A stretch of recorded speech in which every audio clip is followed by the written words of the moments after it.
Shalom dan selamat pagi sekali lagi saya ucapkan kepada jemaat dimanapun Anda berada pada pagi ini. Haleluya. Setiap minggu pertama di dalam bulan, di setiap bulan kita akan mengambil perjamuan Tuhan. Jadi ini yang diperintahkan oleh Yesus sebelum dia menjalani penderitaan kayak 2000 tahun yang lalu. Dia diadili dan kemudian disalibkan, mati dan kemudian dikuburkan dan akhirnya bangkit setelah 3 hari dan kemudian bangkit naik ke surga. Haleluya. Sebagai orang percaya kita sentiasa ingat akan pekerjaan Tuhan Yesus bagi kita. Seringkali kita lupa, seringkali kita terlepas pandang akan kebaikan-kebaikan Tuhan dalam hidup kita.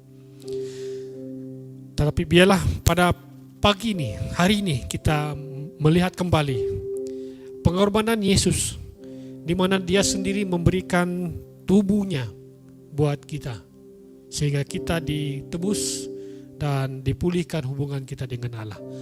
Pagi ini saya akan membawa kita belajar tentang maksud dan arti darah Yesus Kristus. Maksud dan arti darah Yesus Kristus. Tema yang saya mau sampaikan kepada kita pada hari ini yaitu darah Yesus Kristus. Sekali lagi saya katakan darah Yesus Kristus. Saudara-saudari, darah itu sangat penting.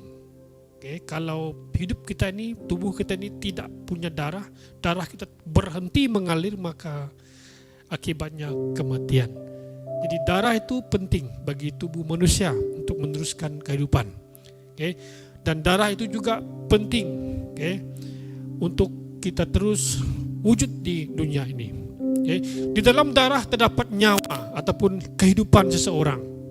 Maka tidak heranlah orang-orang yang mengalami kehabisan darah, orang itu akan meninggal. Darah merupakan perkara yang penting dalam kehidupan seseorang. Jantung yang mengepam darah ke tubuh manusia dan kemudiannya mengalir ke seluruh tubuh, bagian tubuh manusia. Jadi ini membuatkan manusia itu dapat hidup. Saudara-saudari, kita belajar di Alkitab, di Perjanjian Lama. Darah itu juga penting. Ada fungsi darah itu dalam Perjanjian Lama. Tuhan memerintahkan ada harus darah-darah yang tertumpah untuk upacara-upacara di Perjanjian Lama. Nah, yang menarik sekali di Perjanjian Baru ada satu pribadi yang telah menumpahkan darahnya untuk orang sehingga orang kita sebagai umat manusia berdosa ditebus oleh darah Yesus. Yesus sendiri yang menumpahkan darahnya. Ketika dia tergantung di kayu salib, kita melihat darahnya tertumpah dan mengalir di kayu salib. Itu untuk saya dan saudara-saudari. Darah Kristus Yesus adalah darah yang mahal, darah yang kudus, darah yang tidak ada nilainya. Jadi luar biasa kudusnya darah Kristus Yesus. Sehingga para iblis juga ketakutan melihat darah Kristus. Saudara-saudari, saya akan memberikan kita beberapa perkara berkenaan dengan darah Kristus pada pagi ini. Yang pertama, apakah fungsi darah Kristus buat kita, buat saudara-saudari? Nomor 1, apakah fungsi darah Yesus buat kita? Yang pertama yaitu darah Kristus itu menyucikan kita dari segala dosa. Katakan sama-sama, darah Yesus menyucikan kita dari segala dosa kita. Darah Yesus menyucikan kita dari segala dosa kita. Bayangkan saudara-saudari, di Imamat pasal yang ke-14 ayat 1 hingga 7. Tuhan berfirman kepada Musa, inilah yang harus menjadi hukum tentang orang yang sakit kusta pada hari pentahirannya. ia harus dibawa kepada imam. Dan imam harus pergi keluar kemah. Lalu menurut pemeriksaan, imam penyakit kusta itu telah sembuh daripadanya. Ayat yang keempat berkata, maka imam itu harus memerintahkan supaya bagi orang yang akan ditahirkan itu diambil 2 ekor burung yang hidup. 2 ekor burung yang hidup dan yang tidak haram. Juga kayu aras, kain karmizi, dan hisop. Ayat yang kelima, imam harus memerintahkan supaya burung yang seekor disembelihkan di atas belanga. Tanah berisi air mengalir. Tetapi burung yang masih hidup haruslah diambilnya bersama-sama dengan kayu aras, kain termizi, dan hisop. Lalu bersama-sama dengan burung itu semuanya harus dicelupkan ke dalam darah burung yang sudah disembelihkan di atas air mengalir itu. Ayat yang ke-7 dikatakan, kemudian ia harus memercik 7 kali. Katakan sama-sama, 7 kali kepada orang yang akan ditahirkan dari kusta, dan dengan demikian mentahirkan dia. Lalu burung yang hidup itu haruslah dilepaskannya ke padang. Betapa pentingnya darah di perjanjian baru. Jadi untuk membuktikan seseorang itu ditahirkan, jadi imam itu harus menggunakan darah. Jadi darah burung tadi dikatakan. Tuhan memerintahkan kepada Musa agar orang Israel yang sembuh dari penyakit kustanya dipercikkan, dicurahkan dengan darah burung oleh seorang imam. Kita melihat betapa hebatnya, betapa luar biasanya kuasa dan darah binatang pada dalam perjanjian lama ini. Darah burung menjadi meterai kesembuhan ataupun menjadi tanda kesembuhan bagi orang yang kusta. Di perjanjian baru, di dalam pekerjaan Yesus Kristus di kayu salib, betapa lebih indahnya darah Kristus yang tercurah buat saya dan saudara-saudari. Darah Kristus menyucikan kita dari segala dosa kita. Akibat dosa kita harus mati. Akibat dosa kita harus masuk neraka. Akibat dosa kita harus bermusuhan dengan Allah. Dosa menghancurkan hidup kita.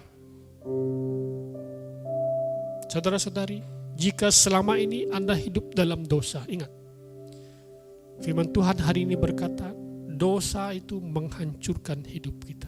Mungkin keasikan hidup dalam dosa itu pada hari ini Anda nikmati, tetapi lama-kelamaan itu akan menghancurkan hidup Anda. Dosa bagaikan penyakit kusta yang ganas. Pelan-pelan, dan akhirnya akan menghancurkan hidup kita. Dikatakan ketika seseorang terkena penyakit kusta, satu persatu anggota tubuhnya menjadi terlepas daripada badannya. Demikian juga dosa menyebabkan kita tidak berdaya. Hanya darah Yesus, hanya darah itu, darah yang tertumpah di kayu salib dapat menyucikan kita. Darah Yesus menyucikan kita dari segala dosa kita. Yohanes berkata, jika kita berjalan dalam terang seperti Dia dalam terang, kita memiliki persekutuan satu dengan yang lain. Dan darah Yesus, anaknya itu menyucikan kita dari segala dosa. Perkataan menyucikan di sini membawa arti satu tindakan yang terus menerus. Katakan sama-sama, satu tindakan yang terus menerus dan tidak henti-henti. Jika saudara sudah menerima Yesus Kristus sebagai Tuhan dan Juru Selamat, jika Anda jika Anda jatuh dalam dosa pada hari ini, darah Kristus itu menyucikan Anda terus menerus. Karena kita berjalan di dalam Dia. Dalam hidup di dunia ini kadang-kadang kita jatuh, kita sadar atau tidak sadar, langsung atau tidak langsung berbuat dosa. Tetapi jika kita kembali memiliki persekutuan dengan Kristus, Yesus Kristus menyucikan kita, menyucikan hidup kita, sehingga kita memiliki persekutuan yang indah dengan Dia. Darah Yesus Kristus terus-menerus menyucikan kita dari segala dosa. Saudara-saudari, jika kita hidup dalam dosa pada hari ini, ingatlah, darah Kristus menyucikan kita. Jika kita dalam dosa pada hari ini, kembalilah kepada persekutuan dengan Yesus Kristus. Darah Yesus menawarkan penebusan yang kekal dan kebenaran yang kekal buat saudara dan saya dan saudari. Darah Kristus menyucikan kita dari segala dosa.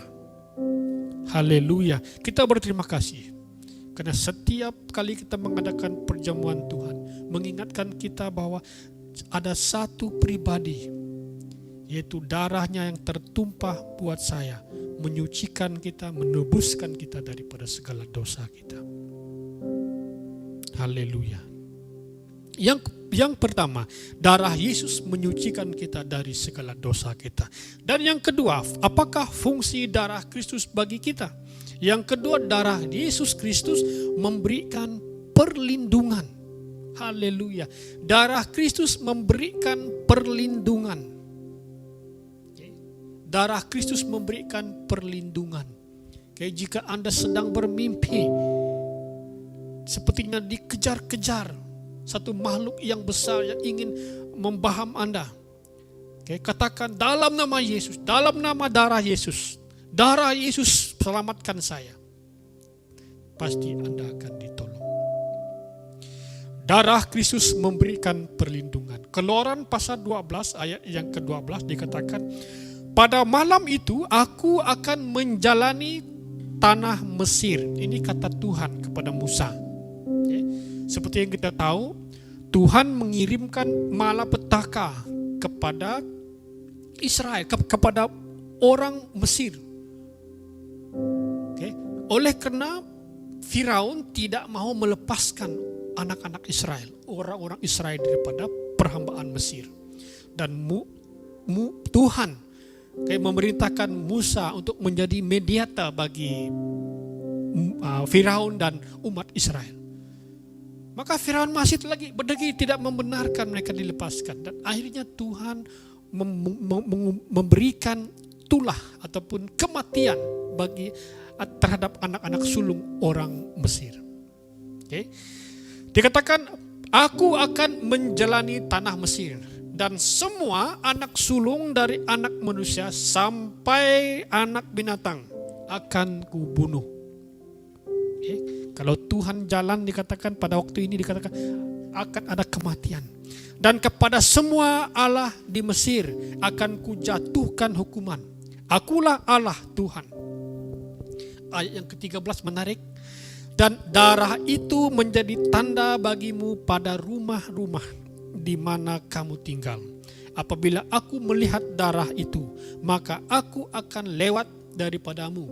Jika tidak ada, jadi tidak akan ada tulah kemusnahan di tengah-tengah kamu apabila aku menghukum Mesir. Jadi dikatakan ketika Tuhan menjalani Mesir pada malam itu, dan dia melihat di tiang-tiang pintu ada darah sudah dipercikkan, maka dia akan melewatinya. Dan bagi rumah yang tidak ada darah di tiang pintu mereka, maka kita mendengar teriakan kematian di sana sini pada malam itu. Darah Yesus memberikan perlindungan, dan darah itu juga memberikan pertolongan kepada orang Israel ketika Tuhan menjalani Mesir pada malam itu. Sehingga anak-anak sulung, binatang-binatang sulung, kaum anak-anak Israel diselamatkan. Haleluya, haleluya. Saudara-saudari, ketika Anda dalam kesesakan, dalam kesusahan, dalam pelindungan, dalam kehidupanmu yang dalam kesesakan, mintalah Tuhan melindungi Anda. Mintalah Tuhan menjaga Anda. Firman Tuhan mengajarkan kepada kita bahwa darah itu berkuasa melindungi kita. 2 Korintus pasal 4 ayat 13 dikatakan, namun karena kami memiliki roh iman yang sama, seperti ada tertulis, aku percaya, sebab itu aku berkata. Maka kami juga percaya, sebab itu kami juga berkata. Haleluya. Kita ucapkan nama Tuhan Yesus, maka akan ada perlindungan. Karena kita percaya dalam nama itu, karena kita percaya dalam darah itu. Darah itu berkuasa melindungi kita. Ketika kita dikejar-kejar iblis, sebutkan nama itu, istiharkan darah itu, maka pelindungan menyertai kita. Ucapkanlah darah Yesus ketika kita dalam bahaya, saudara-saudari. Ucapkanlah darah Yesus. Darah anak domba melindungi kita. Haleluya. Fungsi darah Kristus yang pertama yaitu menyucikan kita dari segala dosa kita. Dan fungsi darah Kristus yang kedua adalah memberikan perlindungan bagi kita. Saudara-saudari, milikilah Yesus dalam hatimu. Ketika kita memiliki Yesus dalam hatimu, ada perlindungan buat kita. Ada pertolongan buat kita. Karena Dia adalah gembala yang baik. Dan darahnya melindungi kita. Yang terakhir. Darah Kristus memberikan pengampunan. Katakan sama-sama, darah Yesus memberikan pengampunan. Darah Kristus memberikan perlindungan. Ketika kita dalam dosa, jatuh dalam dosa, berserulah, mohonlah Yesus mengampuni kita. Saudara-saudari, Kejadian pasal yang keempat ayat 10 dikatakan, lalu Abraham menemai yang kering itu darat. Allah menemai yang kering itu darat. Dan kumpulan air itu dinamainya laut. Allah melihat semuanya itu baik. Yang ke-11 dikatakan, berfirmanlah Allah, hendaklah tanah menumbuhkan tunas-tunas muda, tumbuh-tumbuhan yang berbiji, segala jenis pohon buah-buahan yang menghasilkan buah yang berbiji, supaya ada tumbuhan di bumi. Dan jadilah demikian. Okay. Saudara-saudari, dalam ketika itu Tuhan meletakkan Adam dan Hawa di Taman Eden itu. Dan kemudian Tuhan memberikan mereka Habel. Okay. Habel untuk mengerjakan tanah-tanah dan menghasilkan supaya agar tanah-tanah itu menghasilkan hasil. Okay, dan mereka harus bekerja. Nah, dalam perbandingan antara darah Habel dan darah Yesus, darah Habel menuntut pembalasan.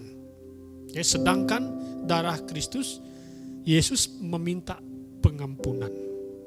Darah Kristus tidak menuntut pembalasan tetapi memberikan pengampunan. Maka ketika kita punya masalah, mohonlah Tuhan Yesus yang mengampuni kita. Darah Kristus mengampuni kita. Dan Yesus Kristus mengampuni kita. Sekali lagi saya katakan, jika kita hidup dalam dosa, datanglah kepada Tuhan, berserulah kepada Tuhan, karena Dia akan mengampuni kita. Dia akan mengampuni kita. Haleluya. Haleluya. Darah Kristus menyucikan kita. Darah Kristus memberikan kita perlindungan. Dan darah Kristus memberikan kita pengampunan. Terima kasih kepada Tuhan kita. Karena Dia memberikan tubuhnya, nyawanya, dan darahnya buat saya dan saudara-saudari. Sehingga kita ditebus, diangkat menjadi anak Allah sekali lagi. Saudara-saudari, setiap kali kita mengambil perjamuan Tuhan, ingatlah, darah yang tertumpah itu darah yang berkuasa. Darah yang menyucikan kita, darah yang mengampuni kita, dan darah yang melindungi kita. Ketika kita mengambil cawan itu, melambangkan darah Yesus yang tertumpah. Ingatlah bahwa hanya pribadi itu yang dapat melindungi kita, yang dapat menyelamatkan kita selama kita di dunia ini. Setiap hari dimanapun kita berada, ingatlah darah Kristus melindungi kita, menyucikan kita, dan mengampuni kita. Haleluya. Mari kita tunduk kepala kita doa. Kami mengucap syukur Tuhan. Di minggu yang pertama, kami dapat mengambil perjamuan Tuhan. Walaupun kami tidak dapat bersama-sama dengan teman-teman kami, bersama-sama bersekutu mengambil roti dan air ini. Walaupun kami berada di rumah masing-masing, kami juga percaya kuasa-Mu hadir di mana kami mengambil roti dan air ini. Kami percaya juga Tuhan, ketika kami sungguh-sungguh dengan segenap hati mengambil roti dan air dalam perjamuan yang telah kami lakukan, itu akan memulihkan hidup kami, mengubah hidup kami. Biarlah darah Yesus sekali lagi yang akan menyucikan kami daripada segala noda-noda, daripada segala benih-benih kejahatan, benih-benih dosa yang ada dalam hati kami, dalam hidup kami. Biarlah darah Yesus yang akan melindungi kami dalam perjalanan kami, dalam kehidupan kami sehari-hari. Dan biarlah darah Yesus Kristus yang mengampuni kami. Ketika kami bertobat, ketika kami datang kepada Tuhan, Tuhan mengampuni kami. Haleluya Tuhan. Terima kasih Yesus buat firman-Mu. Kami berdoa Tuhan, biarlah firman itu akan menjadi pedoman bagi kami. Terpujilah nama-Mu. Di dalam nama Tuhan Yesus kami sudah berdoa. Amin. Amin. Tuhan memberkati kita.